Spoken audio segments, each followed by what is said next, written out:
Aujourd'hui, je vous parle d'un homme dont la passion est devenue école. Je vous parle de Monsieur Cristal, qui a démarré le Clos Cristal, qui appartient aujourd'hui aux Hospices de Saumur. Donc, ce monsieur, au début du 20e siècle, a fait toutes sortes de choses qui ont fait qu'il est devenu riche et il a décidé d'acheter un domaine et son but, c'était de faire de Saumur-Champigny un terroir comme en Bourgogne. Donc, vraiment, amener la réputation de Saumur-Champigny que la Bourgogne avait pour développer la région et les vins de cette région-là. Donc, ces vins se sont retrouvés sur toutes les grandes tables de Russie, d'Italie, etc., parce qu'il y avait plein de contacts dans le commerce. Et donc, ces vins se sont propagés comme ça. Mais surtout, cet homme avait des idées très précises là, par rapport au travail de la vigne et à la vinification. Notamment, il a fait construire des murs dans son domaine, donc des murs d'est en ouest, pour que la vigne, en fait, que le pied de la vigne soit au nord, donc dans le froid, et que les feuilles de la vigne soient au sud, donc dans le chaud, avec le soleil et la réflexion sur le mur pour que ça chauffe bien les feuilles et éventuellement le raisin. Donc ça, c'était pour amener plus de maturité au raisin qui a fait construire ces murs-là, qui existent toujours aujourd'hui. Endroit que je n'ai pas encore visité, mais c'est sur ma to-do list. D'autre part, il a aussi parlé de chaptalisation. Il y avait un gros truc par rapport à la chaptalisation. C'est quoi la chaptalisation?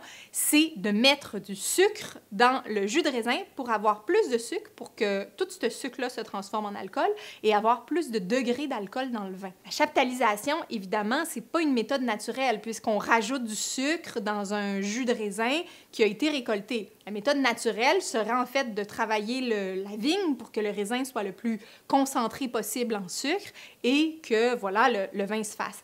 Donc, lui, il était contre la chaptalisation.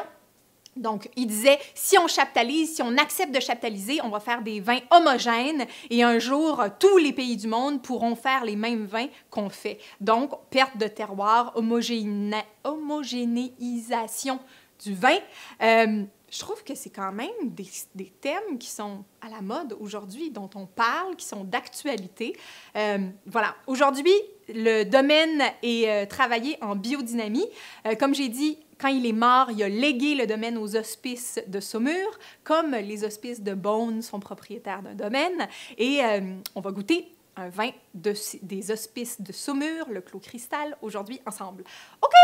Hospice de Saumur, Clos Cristal, Saumur-Champigny, récolte 2009.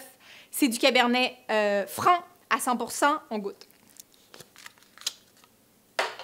Ah!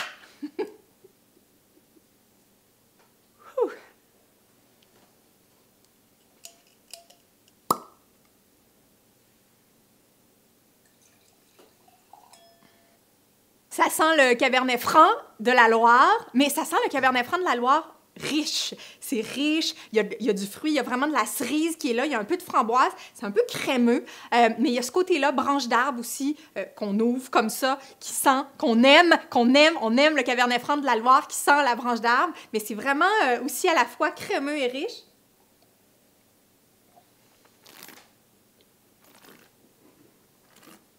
Il y a une attaque riche, suave. La finale est quand même marquée par une fraîcheur et la typicité du Cabernet franc. On sent un peu de verdure, mais de la bonne verdure de raisin mûr. Mais évidemment, ce côté typique variétal du Cabernet franc. C'est bon, je mangerai avec ça. Ce n'est pas un Cabernet franc d'apéro, c'est un Cabernet franc de bouffe. Je mangerais genre un carré d'agneau avec ça, un bon carré d'agneau. J'en ai mangé un récemment sur le barbecue, super bon, qui était fait, un bon carré d'agneau du Québec, travaillé naturellement. C'était super bon. Ça serait bon avec le Clos Cristal des Hospices de Saumur. Saumur-Champigny, 2009, bu sur le web. Yeah!